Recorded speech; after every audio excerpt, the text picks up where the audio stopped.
Chenla sa lugar na ngayon ay bahagi ng Cambodia, ang Imperyong Khmer.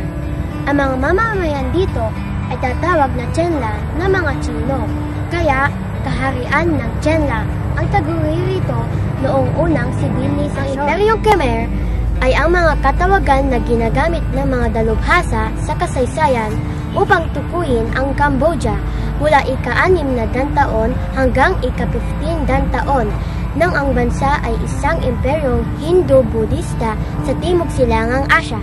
Ang Khmer Empire, ang hinalinhan ng estado sa modernong Cambodia, ay isang makapangyarihang Hindu-Buddhist empire sa Timog Silangang Asya.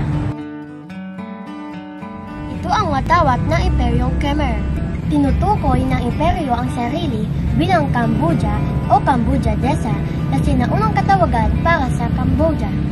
Ang imperyo na lumaki mula sa dating mga kaharian na Funan at Chenla ay minsan namuno sa mainland ng Southeast Asia. Ang pinakadakilang pamana nito ay ang Angkor sa kasalukuyang Cambodia na siyang lugar ng kabiserang lungsod sa panahon ng taluktok ng imperyo. Ang mga dakilang monumento ng Angkor gaya ng Angkor Wat at Bayon ay nagpatotoo sa napakalawak na kapangyarihan at kayamanan ng Khmer Empire.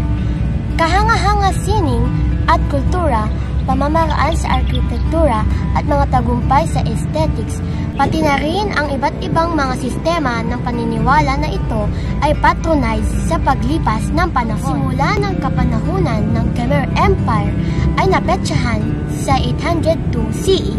Sa taong ito, ang Haring Jayavarman II ay nagpahayag ng kanyang sarili ng Chakravartin o Hari ng Mundo o Hari ng mga Hari sa Phom Kulen. Nagwakas ang imperyo sa pagkahulog ng Angkor noong ika-15 CE. Ang Angkor Dome na itinatag noong 800s sa ilalim ni Haring Jayavarman at ang Angkor Wat na itinatag noong 1100s sa ilalim ni Haring Suryavarman II, ang dalawa sa pinakamaunlad at pinakamagandang kabisera ng Imperyong Khmer. Sa Angkor Dome, halos 120,000 katao ang nanirahan sa Ruro. Ang politika ng Angkor ay isang sistema ng bunting ng mga ministro, ang mga pinuno ng mga matatanda at iba pa. Ang pundasyon ng dinastiya ay ang paggawa ng agrikultura. Sa kabisera ng lungsod, isang basin ay nalikha na nagsilbi ding reservoir at kanal. Mayroong dalawang uri ng templo ang Angkor. Ang uri ng piramide at ang flat na uri ng lupa. Ang dati ay isang kombinasyon ng hari at Diyos ng Dibaraha o Diyos ng hari. Uugnay ng iba't ibang mga seremonya na pananampalataya, ang huli ay isang templo para sa mga kamag-anak ng hari. Ang pangunahing istruktura ng maharlikang lungsod ay sumasalamin sa relihiyong pananaw ng mga tao sa universo ng mundo. Ang pangunahing sanhi ng pagbagsak ng dinastiya ng Angkor ay ang serye ng mga mabangis na labanan.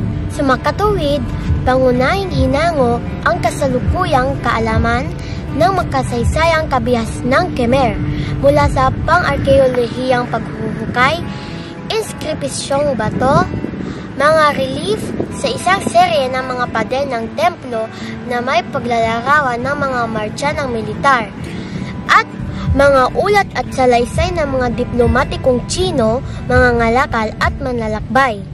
Ito po si Raina C. Escat, ika-7 baitang. Paalam!